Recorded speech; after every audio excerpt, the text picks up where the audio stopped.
안녕하십니까. 교회 개척 목회와 설교 네 번째 시간입니다. 지난 시간에 강의를 올려드리지 못했습니다. 제가 불의의 건강상의 이유로 지금도 마찬가지지만 여러분의 귀중한 강의 시간에 동영상과 자료를 제공하지 못함을 깊이 사과드리고 자료를 준비해서 다음 대면 강의 시간에 여러분들에게 제공할 것을 약속드리고 또 빠져있는 시간은 추후에 보강을 약속하며 여러분들에게 결코 손해되지 않도록 준비할 것을 약속드리면서 여러분의 깊은 양해를 구합니다. 아직도 제가 몸이 많이 좋지 않습니다. 오늘까지만 긴 강의를 하지 못하게 됨을 양해해 주시고 더 자료로서 더 여러분들에게 풍부하게 전달할 것을 다시 한번 약속드리면서 강의를 시작합니다. 오늘 강의의 제목은 교회 미래 그리고 미래교회의 미래목회라는 관점에서 한번 살펴볼까 합니다. 한국교회의 미래,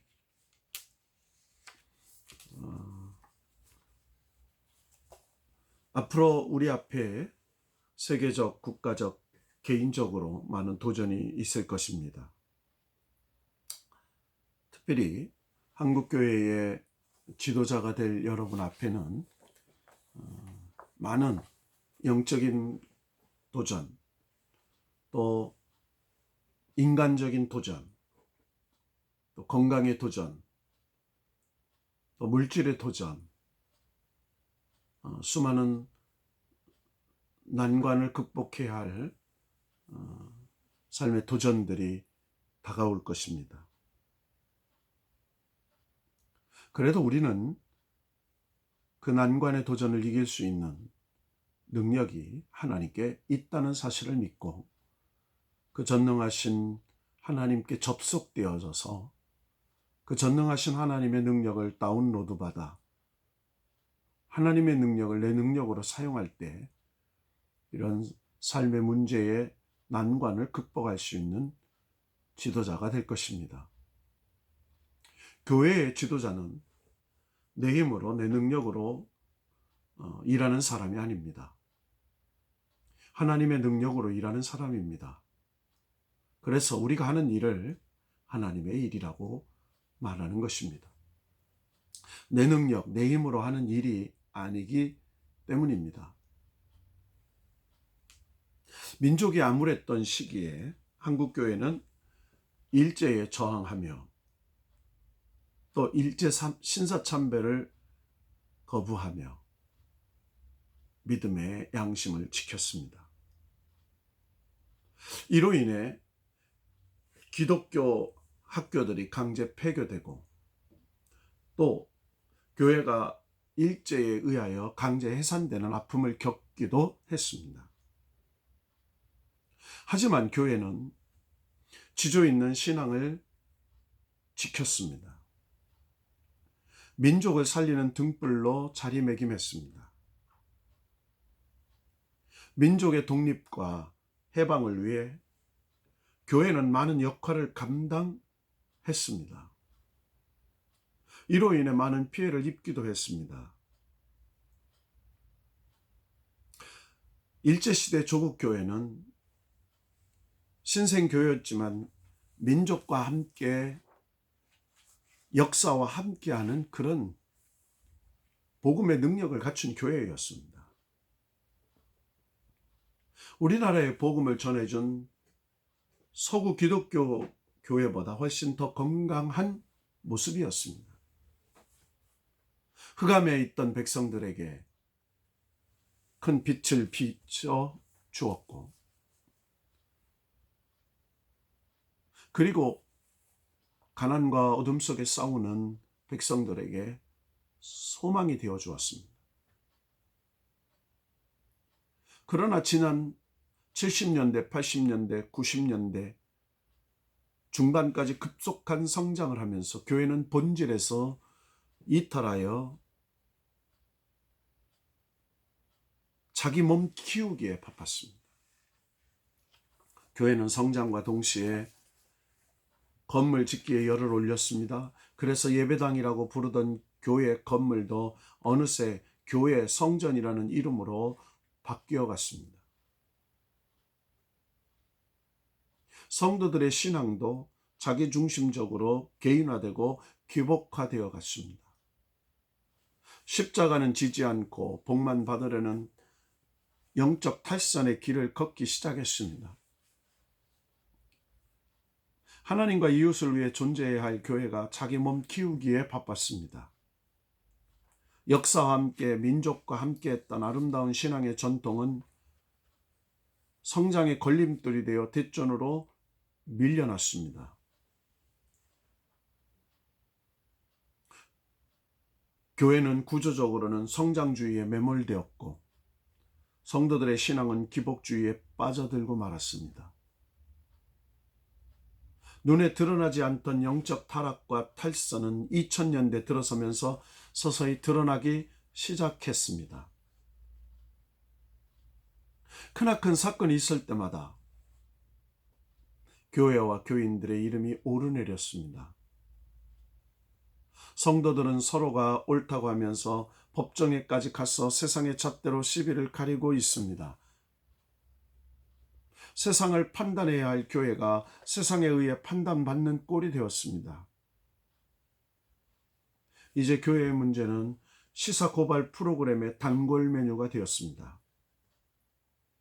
미래학자인 최윤식 박사는 2040 교회 미래 리포트라는 책에서 2040년이 되면 한국 교회는 현재의 반토막이 날 것이라고 경고했습니다. 특단의 회개 없이 이런 모습으로 교회가 지속된다면 2040년이 아니라 그보다 훨씬 더 빠른 시기에 교회가 반토막 날 것입니다.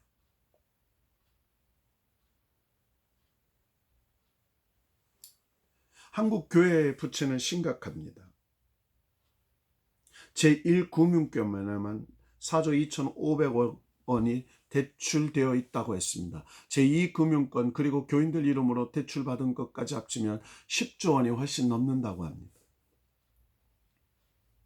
이제 일부 은행에서는 교회에 대출을 하지 않는다고 합니다. 한국교회 1년 총 헌금액이 5조 원이 넘지 않습니다. 교회가 아무것도 하지 않고 빚만 갚아도 꼬박 3년이 걸립니다.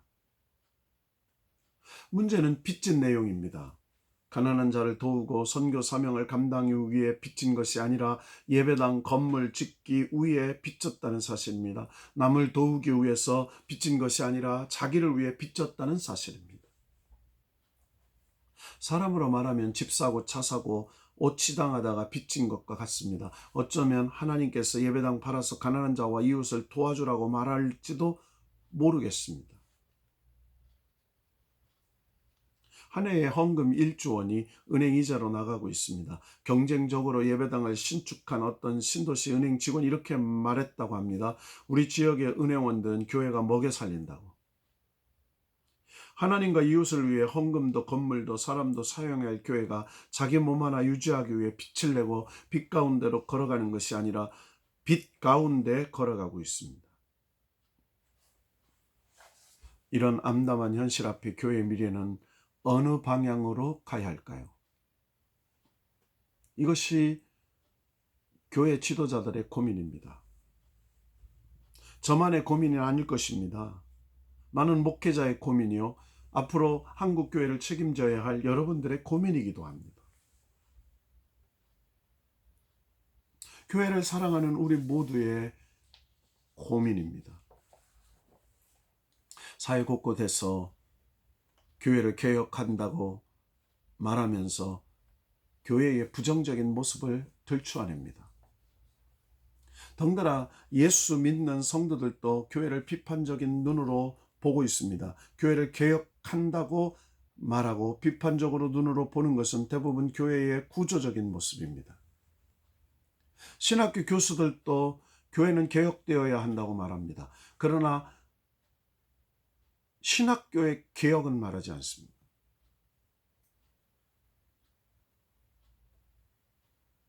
여러분, 교회의 구조적인 모순은 있습니다.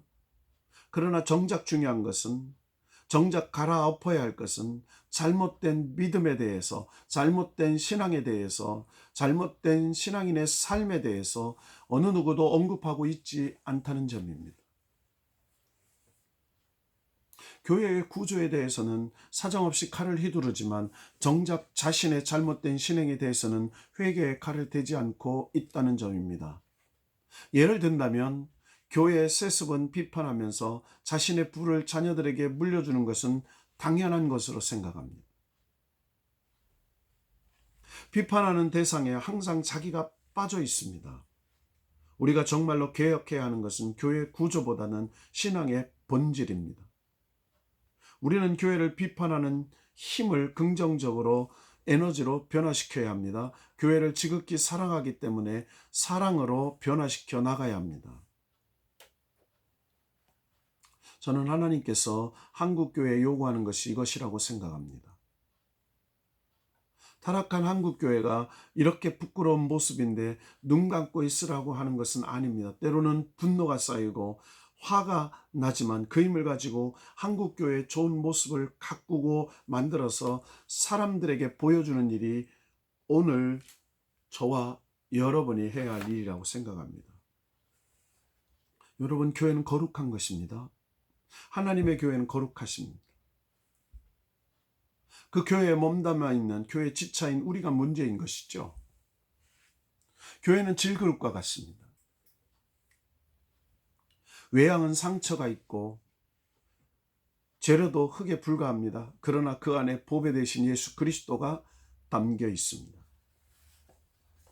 이 교회를 통해서 하나님의 말씀이 선포되고 이 교회를 통해서 많은 사람들이 예수 믿는 구원의 역사가 일어나는 것입니다. 이 교회를 통해서 하나님의 사랑이 전파되고 이 교회를 통해서 사람들이 위로받고 소망을 가지게 되는 것입니다. 교회는 하나님의 역사가 일어나는 곳입니다. 사람이 함부로 비난하고 헐뜯을 대상이 아닙니다. 질그릇과 같은 약점이 많지만 그 안에 예수 그리스도가 있기 때문입니다. 우리는 개혁을 논하고 교회의 모순을 비판하는 차원을 넘어서 더 건강한 미래교회, 새로운 교회, 새로운 목회, 새로운 하나님의 나라의 공동체를 만들어가는 새로운 지도자들이 되어야 합니다. 더 건강한 교회의 대안을 찾아야 합니다. 그래서 건강한 교회의 새로운 모델을 만들어 내어야 하는 것이 저와 여러분의 몫입니다. 스스로 민족 앞에서 몰락하는 조국 교회를 바라보고 변질되고 타락하게는 잘못된 신앙을 직시하면서 우리는 어떤 교회를 만들어 가야 할까요? 우리는 어떤 목회를 해야 할까요? 우리는 어떤 설교를 해야 할까요? 이런 질문 앞에서 뻔한 답을 듣곤 했습니다. 초대교회로 돌아가자. 물론 저의 답 역시 초대교회로 돌아가야 합니다. 어찌 보면 내용 없는 외침처럼 들릴 수 있을 겁니다. 단순한 슬로건처럼 느낄 수도 있습니다. 물론 단순히 과거로 돌아가는 것만이 모든 문제의 해답이라고 말할 수 없습니다. 그러나 교회 역사 속에서 지혜를 찾고 본질을 되새기는 것이 미래를 위한 바른 신앙의 태도라는 것이죠. 사실 과거를 통해 미래의 길을 찾으려는 것은 역사와 성경이 끊임없이 우리에게 가르쳐주는 교훈이었습니다.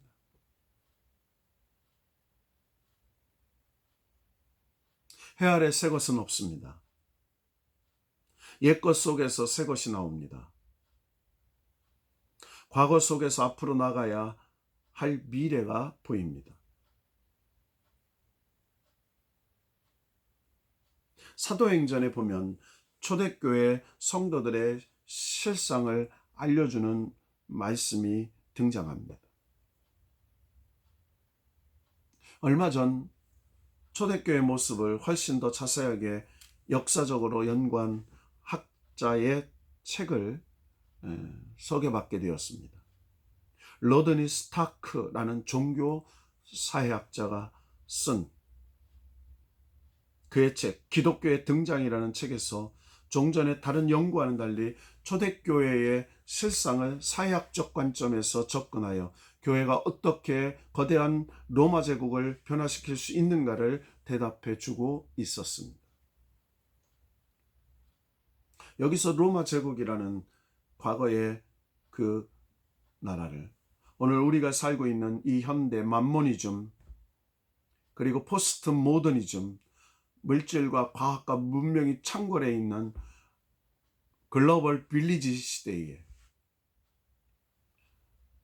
우리는 이 거대한 지구촌의 세계를 어떻게 변화시켜야 할 것인가?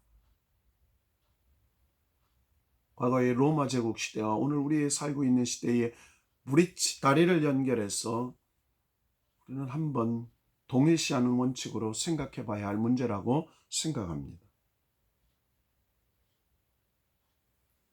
교회가 로마 제국이라는 이방사회 속에서 사회적으로 어떤 역할을 했고 어떤 영향을 끼쳤는가를 종교사회학적으로 연구했습니다.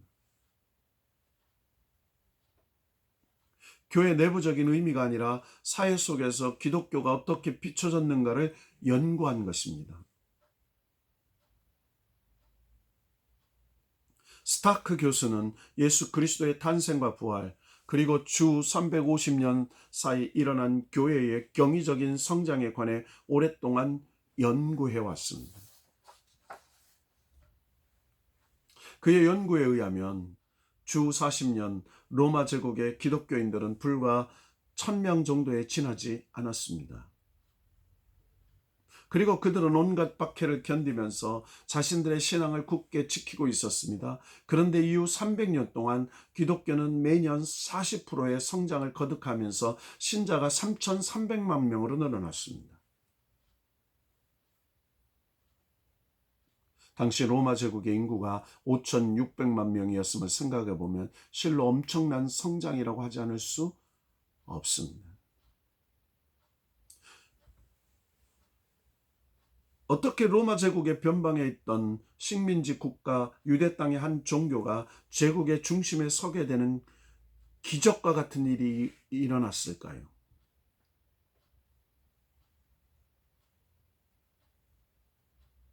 도대체 무슨 일 때문에? 초대 기독교의 이 같은 경이로운 성장 비결은 무엇이었을까요? 만일 우리가 이 비밀을 밝혀낼 수 있다면 지금 한국 교회가 걸어가야 할 미래를 전망해 볼 수 있을 것입니다. 스타크 교수는 5가지 요인을 꼽고 있습니다. 첫 번째는 기독교인들이 세상에서 일반인들과 구별되는 삶을 살았다는 점입니다. 초대교회의 복음 전파는 오늘날과 사뭇 다른 모습이었습니다. 그들에게는 요즘과 같은 전문적으로 훈련받은 목회자도 없었고 신학교도 없었고 전도자나 선교 조직도 없었습니다. 예수 믿으면 관직에 나갈 수 없었습니다. 예수 믿는 것 때문에 손해보는 것은 당연했습니다. 신앙 지키기에 급급했기 때문에 조직이나 방법을 가질 여유조차 없었습니다. 또한 한국교회가 그렇게 매달리는 예배당 건물도 없었습니다. 건물을 가질 여유도 없었고 단지 소규모 가정교회에서 자신들의 삶과 고백이 담긴 살아있는 간증을 나누면서 예수 그리스도의 복음을 전달하는 것이 전부였습니다. 그러나 기독교인들이 보여준 서로에 대한 사랑, 돌봄, 나눔의 삶은 주변 사이에서는 좀처럼 찾아볼 수 없는 모습이었습니다. 사도행전에서는 이 모습을 이렇게 표현했습니다. 믿는 사람들이 다 함께 있어 모든 물건을 서로 통용하고 재산과 소유를 팔아 각 사람의 필요를 따라 나눠주었다고 기록됐습니다. 적어도 교회 안에서는 부한자나 가난한 자의 차별이 없었다는 것입니다. 부한자는 가난한 형제를 돕는 것을 사명과 책임으로 여겼습니다. 또한 가난한 자는 부한 형제를 진정으로 축복해 주었습니다. 이것이 이방 사람들의 눈에 비춰진 교회 안의 모습이었습니다.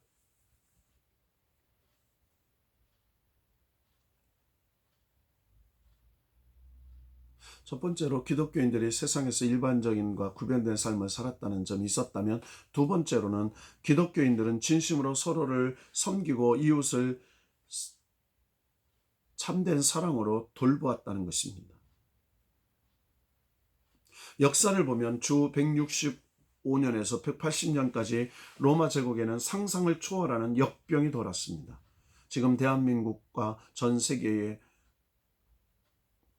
코로나19, 우한 폐렴 전염병이 창궐해서 엄청난 사람들이 죽어가고 수많은 사람들이 확진되는 그런 팬데믹을 보고 있습니다. 로마 제국의 상상을 초월한 역병이 돌았습니다. 에볼라가 아프리카를 휩쓸고 있는 것처럼, 또 우한 폐렴이 전 세계를 휩쓸고 있는 것처럼 전염병이 번져 로마 제국의 인구 중 12분의 1, 500만 명이 사망했고, 어떤 때에는 하루에 5천 명이 죽었을 정도로 절망적인 상황이었다고 기록하고 있습니다. 그런데 이 기간 기독교인들의 생존율은 다른 어떤 집단보다도 높았습니다. 그 이유는 바로 기독교인들이 서로 돌보는데 정성을 다했고, 특별히 병자들을 위해 희생적인 노력을 기울였기 때문이었습니다. 주 251년에도 또 다른 전염병이 돌아 도시가 텅 빌 정도가 되었습니다. 그런데 전염병이 사람들의 생명을 앗아가던 시기에 비기독교인들은 전염병자들과의 접촉을 피하고 자신의 생명만을 보존하려고 노력했습니다. 그러나 기독교인들은 정반대였습니다. 그들은 자신을 희생하면서 교회 밖의 사람들을 치료하는 일에 헌신을 다했습니다. 위험 따위는 두려워하지 않았고 병자들의 모든 필요를 돌아보았습니다. 심지어 종교가 다른 이교도들까지 극진히 돌보았습니다. 전염병이 자신에게도 전파되어 죽어갔지만 그들은 행복하고 평화롭게 이 세상을 떠나갔습니다. 죽음도 두려워하지 않은 채 사랑을 실천하다가 장렬하게 죽어가는 기독교인의 모습을 보면서 주변 사람들은 크게 감동하게 되었습니다. 그리고 많은 사람이 기독교로 개종하였습니다. 이것이 로마 제국을 온통 기독교 국가로 만들 수 있었던 원동력이었던 것이었습니다. 오늘 우리의 신앙을 다시 한번 뒤집어 보아야 합니다. 우리의 사랑이 종교의 경계를 뛰어넘지 못하면 그것은 독선입니다. 우리끼리만 사랑하고 다른 종교를 미워하는 것 누가 못하겠습니까? 요즘 한국 교회는 독선과 자만에 빠져 있습니다. 물론 구원은 우리만 가지고 있습니다. 예수 그리스도만 구원이십니다. 그러나 그러한 절대 배타적 구원을 가진 예수 그리스도에만 구원이 있는 신앙이지만, 우리는 다른 종교를 무시하거나 멸시해서 절에 가서 불상을 훼손하고 다른 종교를 가진 나라에 가서 땅 밟기 한다며 통성 기도하고 유명한 사원에 들어가서 큰 소리로 찬송을 부르면서 그들의 신앙을 모욕해서는 안 된다는 것이죠. 여러분, 역으로 한번 우리 생각해 봅시다. 다른 종교인들이 와서 우리 교회를 돌면서 여리고성이 무너지는 것처럼 무너지라고 외치고 다니면 우리 마음이 어떻겠습니까? 다른 종교인이 우리 예배당에 와서 자기 종교의식으로 노래하거나 연불하면 가만히 두겠습니까? 여러분은 몰라도 저는 가만히 두지 않을 것입니다.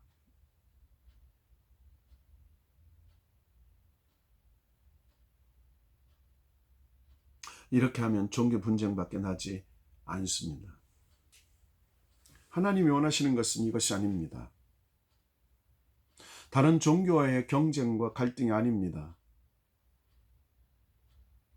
다른 종교에 밥 내놓아라, 대추 내놓아라 하는 것이 아니라 우리의 우물에서 생수를 퍼내어 사막과 같은 이 세상을 살리는 것이고, 이것이 우리가 행해야 할 시대적 사명인 것이죠. 다른 종교는 우리가 존중히 여기지만 그들에게는 구원의 생명이 없기 때문에 우물 대신 예수 그리스도의 생수를 부어서 세상에 공급해야 되는 것이 우리의 몫이라는 것입니다. 구원의 문제는 하나님이 판단하실 문제입니다. 적어도 초대교회 성도들은 이교도라고 해서 짓밟지 않았습니다. 전염병이 돌았을 때 믿음의 형제도 돌보았지만 이교도들도 똑같이 사랑했다는 사실을 잊지 말아야 합니다.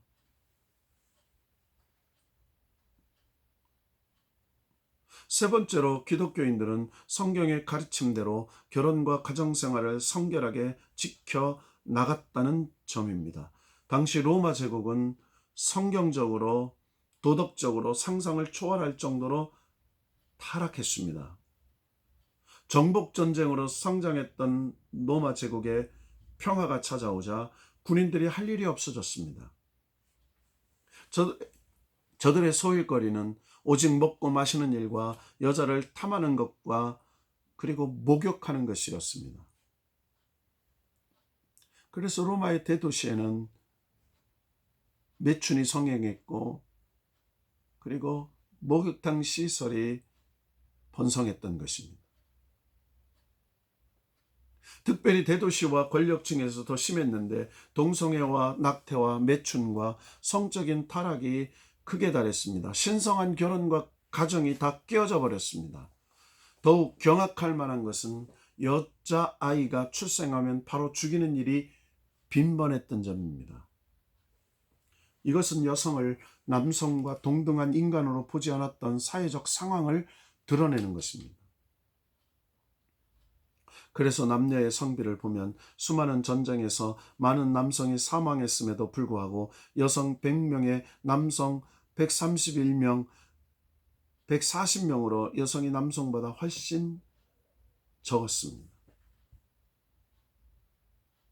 그러나 기독교 신앙 공동체에서는 견고한 결혼과 가정생활을 이루도록 서로 도왔습니다. 때문에 기독교인들은 높은 출생률을 유지했으며 혼인과 출산을 할 수 있는 여성이 많았습니다. 나중에는 예수를 믿지 않는 귀족들이 정결의 상징인 예수 믿는 여인과 결혼한 것이 최고의 로망으로 생각할 지경까지 이르렀습니다. 초대교회는 믿음 따로 생활 따로가 아니었습니다. 교회 따로 가정 따로가 아니었습니다. 성경의 가르침대로 말씀대로 생활했습니다. 네 번째로 기독교인들은 인종차별과 신분차별을 강력히 거부했다는 점입니다. 로마 제국은 정치, 경제, 사회적 요인으로 세계화되어 가고 있었습니다. 역병과 함께 결혼과 가정의 타락은 인구 붕괴의 원인이 되었습니다. 때문에 로마는 아시아, 아프리카, 유럽 사람들의 이주 정책을 장려했습니다. 그 결과 다양한 인종과 문화와 종교를 가진 사람들이 로마의 여러 도시로 몰려들었습니다. 때문에 문화적, 인종적 갈등의 가능성이 매우 높았습니다. 당시 모든 사이에서 신분의 구별은 일반적인 것이었으며 로마 제국도 예외는 아니었습니다. 그러나 초대 기독교인들은 인종차별, 성별차별, 신분차별에 대해 열정을 가지고 저항했습니다. 물론 저항의 대가는 작은 것이 아니었습니다.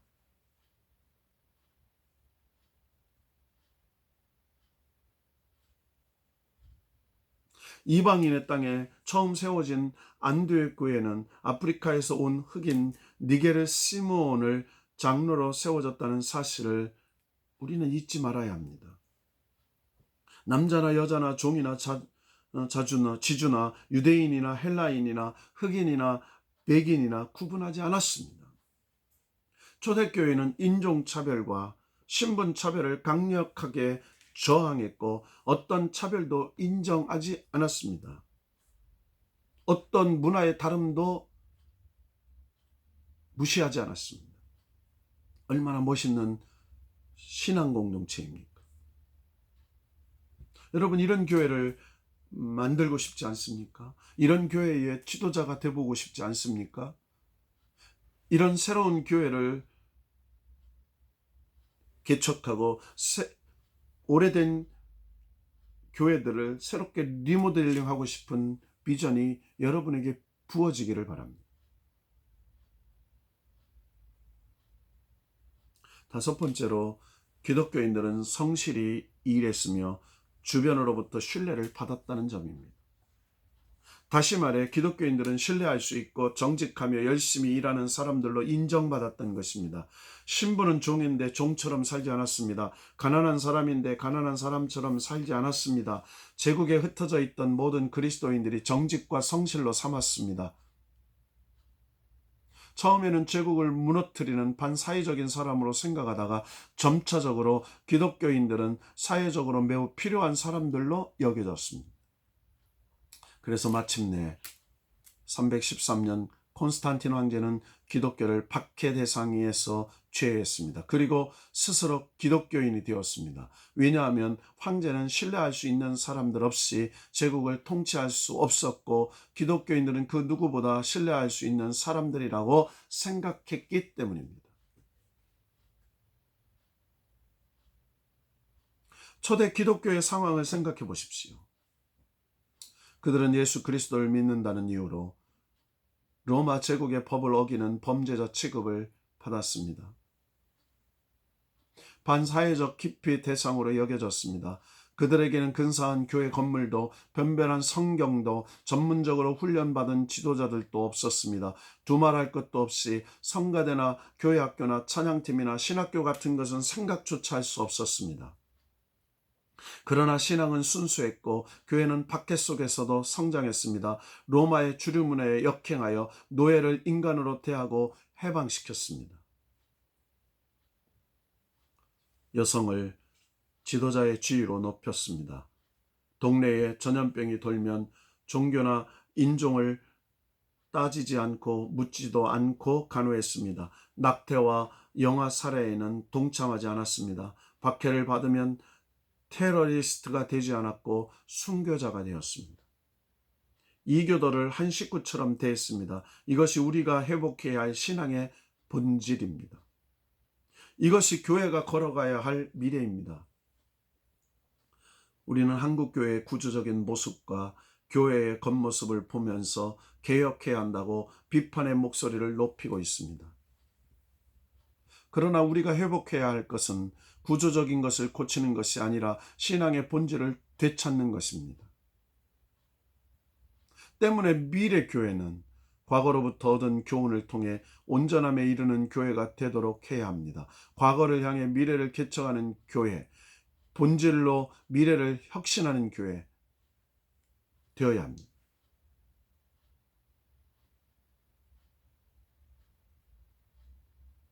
다시 한번 우리가 생각해 보면 과거를 향해 미래를 개척하는 교회, 본질로 미래를 혁신하는 교회, 이것이 한국교회 미래의 모습이 되어야 한다는 것입니다. 사랑하는 하부 여러분, 교회는 비판이나 개혁의 대상이 아닙니다. 질그릇 속에 있는 보배, 예수 그리스도가 교회를 새롭게 합니다. 교회를 비판할 에너지로 교회를 피 흘려 사신 예수 그리스도의 교회를 사랑해야 합니다. 예수를 말로서 전하는 것이 아니라 예수 만난 삶으로 세상을 살아가야 전해지는 것입니다. 그래야 교회다운 교회, 세상이 존경하는 교회, 새로운 교회를 만들어갈 수 있는 것입니다. 4강 1부를 마치도록 하겠습니다. 감사합니다.